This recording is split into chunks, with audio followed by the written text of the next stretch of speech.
NPA means non performing asset. इसका मतलब क्या है, जैसे कि जब बैंक किसी भी पर्सन को या पार्टी को लोन देता है, तो बैंक ने जिसको भी लोन दिया है वो पर्सन लोन के टाइम के बाद, मतलब जितने टाइम तक का लोन होता है उसके बाद लोन की अमाउंट पे करता है बैंक को, विद इंटरेस्ट पे करता है। तो अगर वो पर्सन या फिर वो पार्टी जिसको बैंक ने लोन दिया है वो टाइम पर बैंक के लोन की पेमेंट कर देती है, तो इससे बैंक को क्या होगा, बेनिफिट होगा, बैंक की इनकम होगी। क्योंकि जो बैंक की मोस्टली इनकम होती है वो इंटरेस्ट से होती है। जैसे कि अगर हम बैंक में अपना अमाउंट कुछ भी सेव करवाते हैं, सेविंग अकाउंट में हमारी जो पैसा होता है उसका यूज बैंक अदर पार्टीज को लोन देने के लिए करता है, और उस लोन के ऊपर बैंक को इंटरेस्ट मिलता है, वहां से बैंक को इनकम होती है। तो अगर कोई पार्टी टाइम पर लोन की पेमेंट विद इंटरेस्ट कर देती है तो बैंक के लिए इनकम हो जाएगी। लेकिन कुछ ऐसी पार्टी होती है, कुछ ऐसे पर्सन होते हैं जो कुछ तो रीजंस की वजह से या फिर कुछ इंटेंशनली जानबूझकर बैंक के लोन की पेमेंट नहीं करते।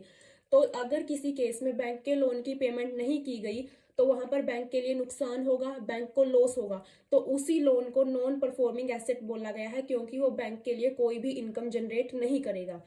तो अब इसके रीजंस क्या है, किन किन रीजंस की वजह से बैंक को लोन की पेमेंट नहीं मिल पाती। तो सबसे पहला रीजन तो है इसका मिस यूटिलाइजेशन ऑफ फंड्स। इसका मतलब क्या है कि बैंक ने जो लोन जिस पार्टी को दिया है वो पार्टी उस लोन का गलत तरीके से यूज कर रही है। गलत तरीके से यूज कैसे हो सकता है, इसका इलीगल यूज करते हैं तो वो भी गलत तरीके से हो गया। लेकिन जब बैंक से लोन लिया जाता है तो बैंक उस पार्टी से ये पूछता है कि आप ये लोन किस रीजंस की वजह से ले रहे हो, या फिर इस पैसे का यूज आप कहाँ पर करोगे। अब मान लो किसी पर्सन ने बैंक से लोन लिया ये बोल के लिया कि मेरे को बिजनेस करना है, लेकिन उस पर्सन ने वो पैसा बिजनेस में ना लगाकर अपने ऊपर ही खर्च कर लिया, अपने पर्सनल खर्चे निकाल लिए उस पैसे से, लोन का पैसा था वो। तो यहाँ पर क्या हुआ, अगर उसने लोन के पैसे से अपने पर्सनल खर्चे निकाल लिए तो वहां से कोई इनकम जनरेट नहीं हुई। लेकिन अगर वही पर्सन बिजनेस के लिए उसने पैसा लिया है और वो पैसा अपने बिजनेस में ही यूज करता तो बिजनेस से उसको कुछ ना कुछ इनकम होती, और अगर बिजनेस से उसको इनकम होती तो वो लोन की पेमेंट इजियली कर सकता था। लेकिन उसने बिजनेस में ना लगा के पर्सनल खर्चे कर दिए तो वहां पर कोई इनकम जनरेट नहीं हुई। तो इस केस में वो पर्सन इजियली लोन की पेमेंट नहीं कर सकेगा, तो बैंक को यहाँ पर नुकसान होने के चांसेस ज्यादा होंगे।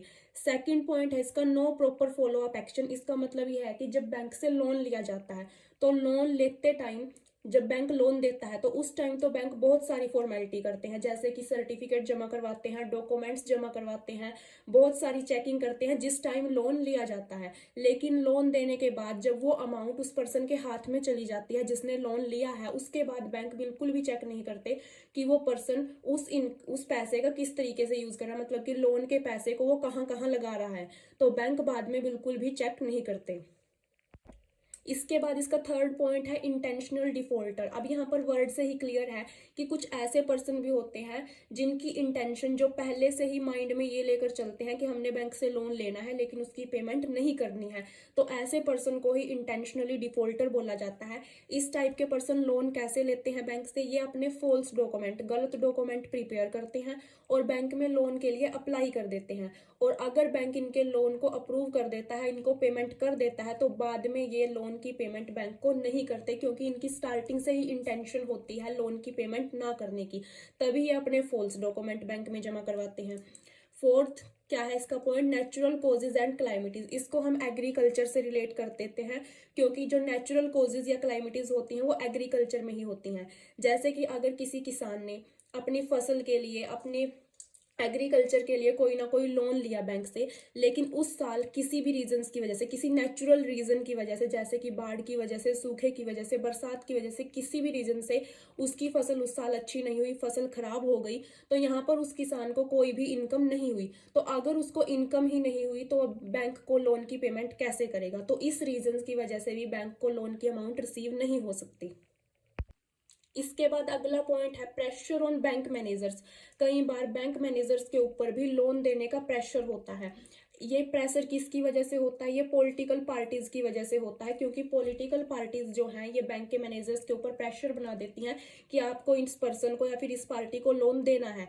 जबकि जो बैंक मैनेजर होते हैं उनको पता होता है कि जिस पार्टी को ये पॉलिटिकल पार्टी लोन दिलवा रही है वो पार्टी अच्छी नहीं है, वो लोन की पेमेंट टाइम पर नहीं करेगी। बैंक मैनेजर्स को पता होते हुए भी वो प्रेशर की वजह से कई बार लोन दे देते हैं और इस वजह से भी उनको लोन की पेमेंट रिसीव नहीं हो पाती।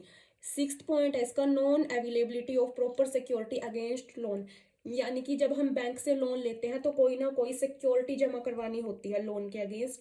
अगर वो सिक्योरिटी प्रॉपर नहीं हुई, अब सिक्योरिटी कैसे हो सकती है, कोई गोल्ड जमा करवा देता है, कोई अपनी हाउस प्रॉपर्टी को गिरवी रख के एज अ सिक्योरिटी रख के लोन ले लेते हैं। तो अगर वो प्रॉपर नहीं हुई जो सिक्योरिटी रखी गई थी, तो वहां पर भी लोन की पेमेंट बैंक को रिसीव नहीं होगी।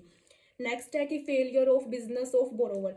अगर किसी पर्सन ने अपने बिजनेस के लिए पैसा लिया है, बिजनेस के लिए लोन लिया है बैंक से, अगर उसके बिजनेस में उसे नुकसान हो गया, अब अगर उसे नुकसान हुआ है तो उसे खुद ही प्रॉफिट नहीं हुआ जब, तो वो बैंक के लोन की पेमेंट कैसे करेगा। अब यहाँ पर हमने जितने भी पॉइंट पढ़े इससे रिलेटेड कौन कौन से पर्सन किन किन रीजन की वजह से लोन की पेमेंट बैंक को नहीं कर पाते। अब यहाँ पर कुछ ऐसे पर्सन भी हैं जो किसी रीजन की वजह से लोन लेते हैं, मतलब उनको के लिए जरूरी होता है लोन लेना, लेकिन वो किसी मजबूरी की वजह से ही लोन की पेमेंट नहीं कर पाते। और कुछ ऐसे भी हैं जो जानबूझकर बैंक से लोन लेते हैं, इंटेंशनली लोन लेते हैं और बाद में उनकी जानबूझकर ही पेमेंट नहीं करते। जैसे कि यहाँ पर था इंटेंशनल डिफॉल्टर, अपने गलत डॉक्यूमेंट बैंक में जमा करवा के लोन ले लिया, या फिर गलत सिक्योरिटी जमा करवा दी, प्रॉपर सिक्योरिटी ना जमा करवा के, बैंक मैनेजर्स के ऊपर प्रेशर बनवा के। तो ये सब तो इंटेंशनली हो गए। अब यहाँ पर किसान की बात की थी कि जैसे अगर उसने लोन ले लिया और नेचुरल रीजन की वजह से उसकी फसल खराब होगी तो वो पेमेंट नहीं कर सका। अगर किसी ने बिजनेस के लिए लोन लिया था, बिजनेस में उसको लॉस हो गया तो वो पेमेंट नहीं कर सकता। तो यहाँ पर इन सब पर्सन की मजबूरी है कि वो लोन की पेमेंट नहीं कर सकते। लेकिन चाहे इसका रीजन कुछ भी हो, यहाँ पर जो प्रेशर होता है मेनली इफेक्ट पड़ता है बैंक के ऊपर।